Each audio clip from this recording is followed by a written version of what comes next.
I just wanted to upload a quick video here, as it occurs to me and I'm looking around at events and, economic stuff, is that people are not going to wake up.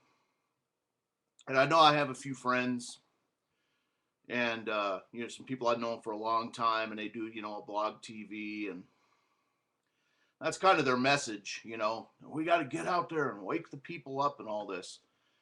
But they're just not, they're not going to wake up. I mean, everybody but 5% or so, that's about all you're going to get. I'm just convinced of it. Because if people didn't wake up way back in 2008 and all that and see what was going on, and change their ways then, it's just not going to happen now. Not until it's too late.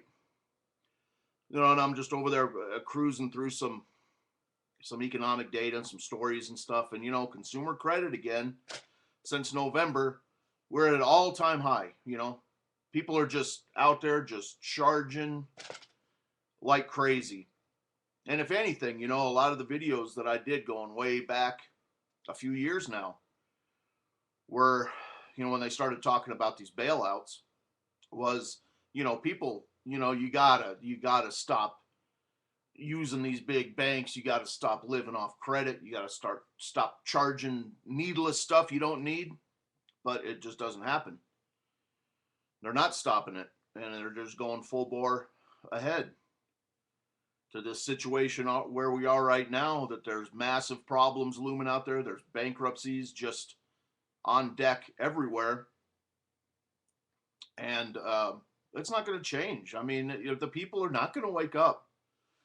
So, and I see these videos from preppers and stuff, and they're like upset, because they prepped and stuff, and, well, nothing's happened yet. Well, don't be too anxious for stuff to get bad.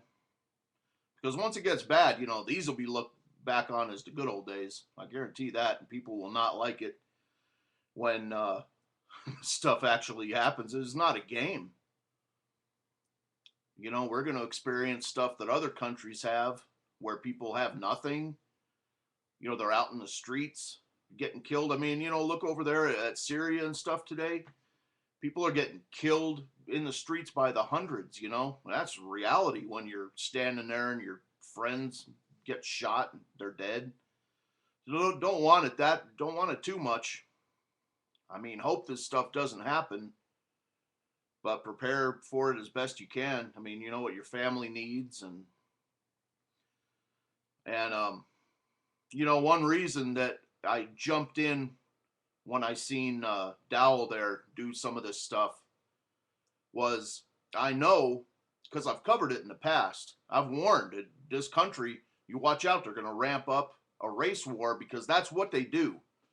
You understand? We're not going to, you see, people think we're going to have to worry about the police and the military and all this. It's really a straw man argument, because, when the IMF and these people are setting up for a country to be imploded, they do exactly this, and they do it around the world. They do it with the Shia and the Sunnis and the Hoots, the Tutsis and the Hutsus and all these.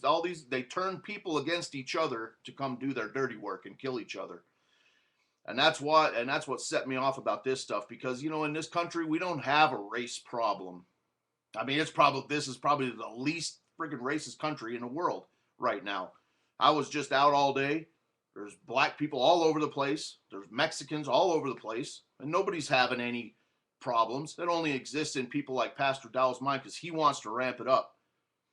And he says this country's so racist and it's all the whites' fault. Well, he's just an ignorant person. This country, I mean, even back when there were slaves, it wasn't white people all owning black slaves. There was white slaves in this country.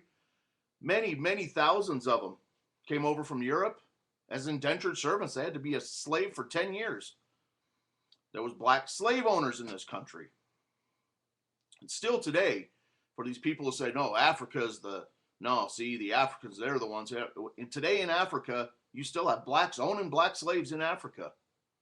I'm sorry to point this out to people, but what they're doing is they're setting the stage you know, for a race war, and white people better wake up.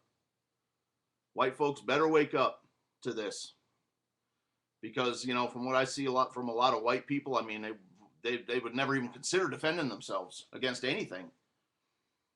And wait until you see where these people now, you know, I mean, I live in an area. This is like a lot of this stuff is in the south and east, large cities, where you got these groups that are coming out that, you know, I'm going to say it. I mean, they're radical blacks, they're haters, and they base their, you know, philosophy or religion on complete BS. Anybody who researches it sees that it's just as silly as any other cult.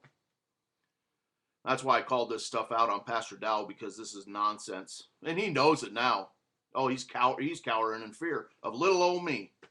And he says he won't debate me now because I'm not a qualified pastor or a theologian or whatever. I mean, what a coward. I'll just say it right out. I don't care how big he is and how blustery he is on there. He's a coward, man. But my point is this is all being started up as a race war, because that's how they work it. That's how they work it. They're going to turn the people against each other, and vast numbers of millions of people are going to be killed. And, you know, shame on him for what he does. He knows better. He knows better, you know. He acts like he goes out in town and is attacked by white people all the time. Give me a break. You know, whatever. And if he lives in an area where that kind of stuff happens, move out. It doesn't happen here. I know all kinds of black people. I work with one black guy. I see him all over the place. There's no trouble. But he acts like now, you know, it's not even worth discussing any further.